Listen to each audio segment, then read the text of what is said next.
scandale éclate. Prenons un exemple. Un manager de l'entreprise est accusé de favoritisme dans l'attribution de contrats impliquant un fournisseur familial. L'affaire risque de fuiter dans la presse.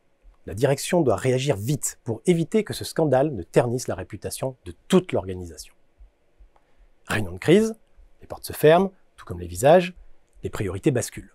Une question cruciale émerge. Comment éteindre l'incendie en laissant le minimum de traces?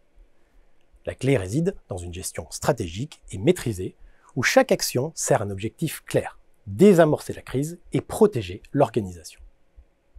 1. Maîtriser le tempo. Le timing est essentiel. Une réaction précipitée attise le feu, tandis qu'un silence prolongé peut laisser le scandale se propager. Trouver le juste équilibre. Annoncer une enquête interne, publier un communiqué mesuré, montrer que l'entreprise agit, mais sans panique ni précipitation. 2. Diluer la tension. La meilleure défense contre un scandale? Créer du bruit ailleurs.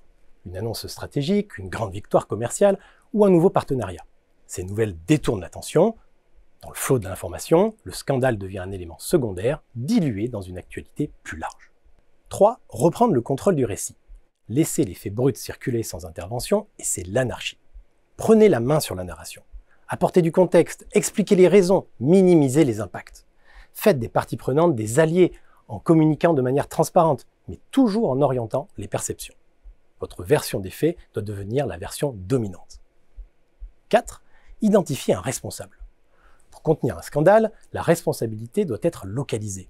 Désigner un coupable clair, qu'il s'agisse d'une personne, d'un service ou mieux, d'un facteur externe, permet de circonscrire le problème.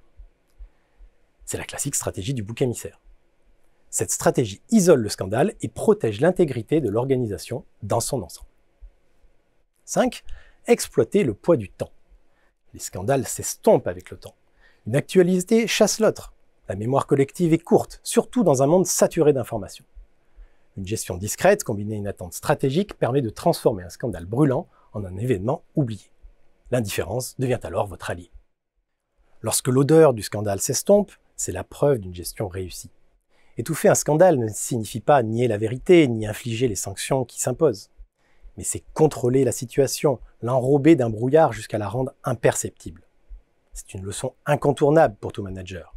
La maîtrise du silence et de la discrétion est souvent l'arme la plus puissante face à la conflagration d'un scandale.